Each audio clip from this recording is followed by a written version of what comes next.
10 September. Shalom Bapak Ibu yang terkasih di dalam Tuhan.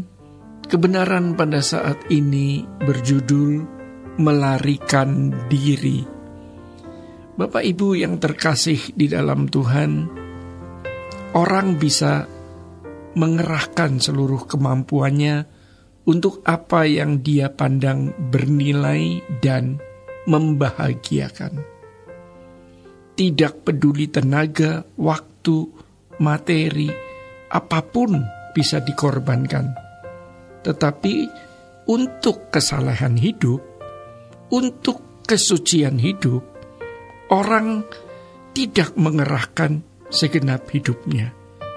Padahal jelas sekali firman Tuhan mengatakan bahwa kasihilah Tuhan Allahmu dengan segenap hati, segenap jiwa, akal budi, dan kekuatan.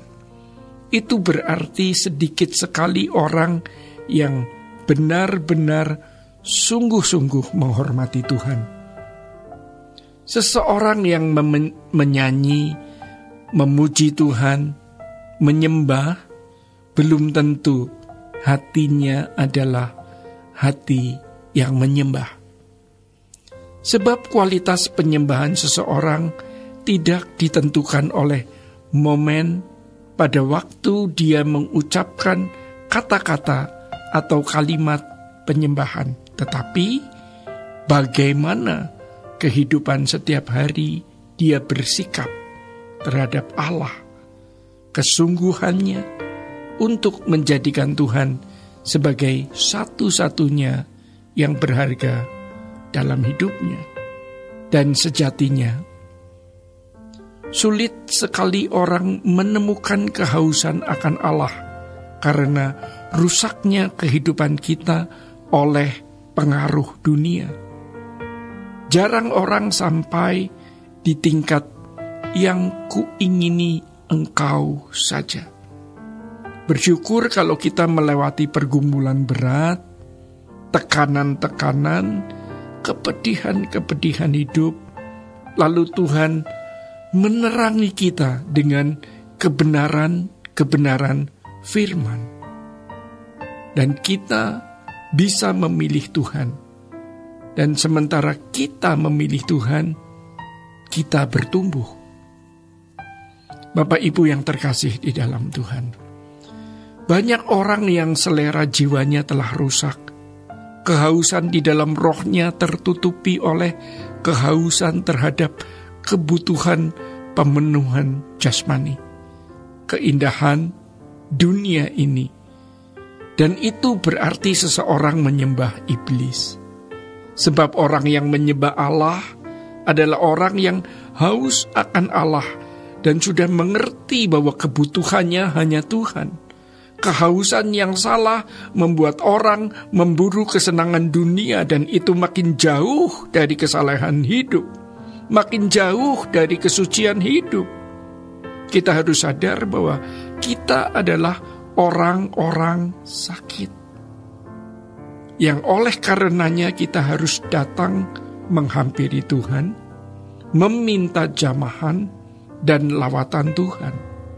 Hanya orang sakit yang membutuhkan tabib. Tapi banyak orang yang satu hari tidak berdoa, 2 hari tidak berdoa, lalu seminggu tidak berdoa, ke gereja pun terpaksa. Orang ini sakit, dia sakit, tapi tidak menyadari dirinya sakit.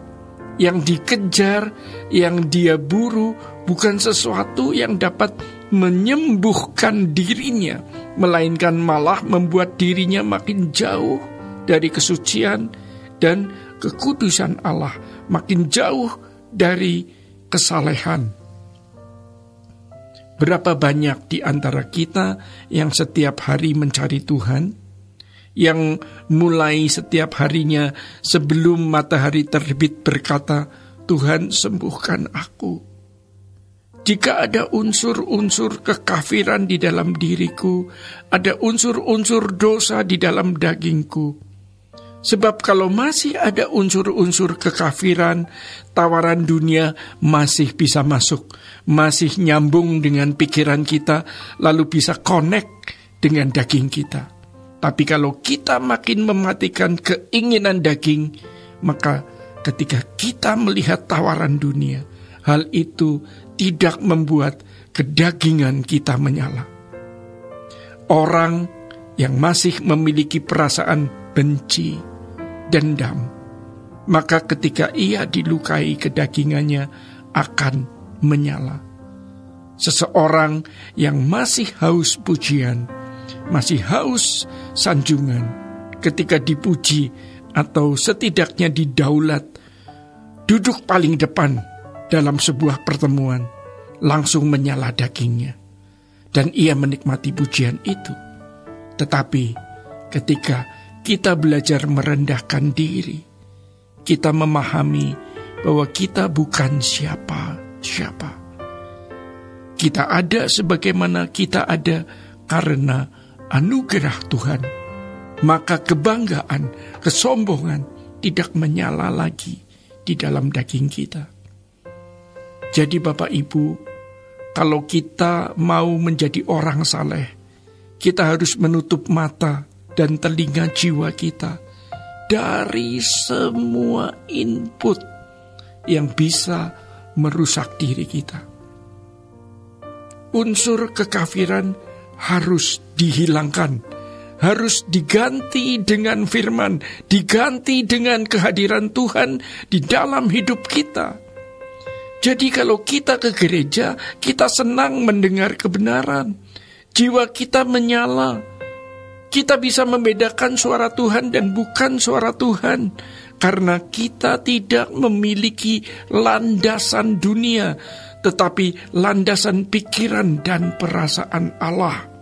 Dikatakan di dalam firman Tuhan, orang yang hidup saleh menderita aniaya.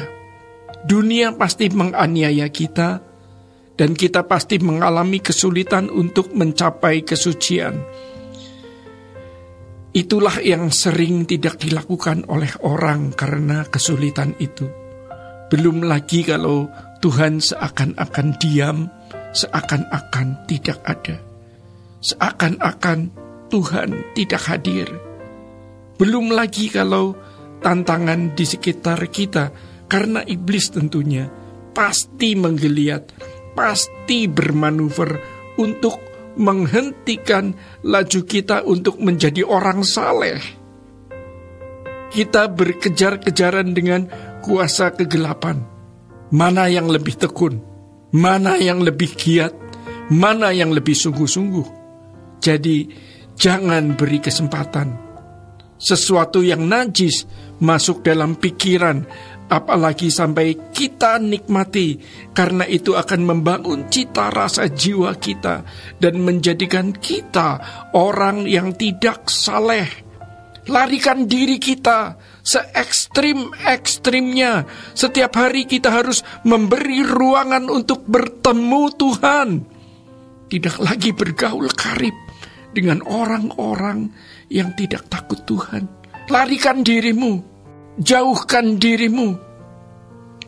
Jangan menyentuh apa yang najis. Sesuai firman Tuhan. Maka aku akan menerima kamu sebagai anak-anakku laki-laki dan anak-anakku perempuan tanpa kesucian. Firman Tuhan mengatakan bahwa tidak seorang pun melihat Allah. Bapak Ibu yang terkasih di dalam Tuhan, demikian kebenaran pada saat ini. Tuhan Yesus memberkati. Sola Gracia.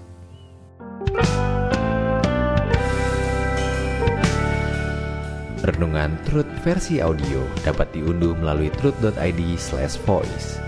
Informasi lebih lanjut silakan menghubungi 021 4584 2381. Tuhan Yesus memberkati.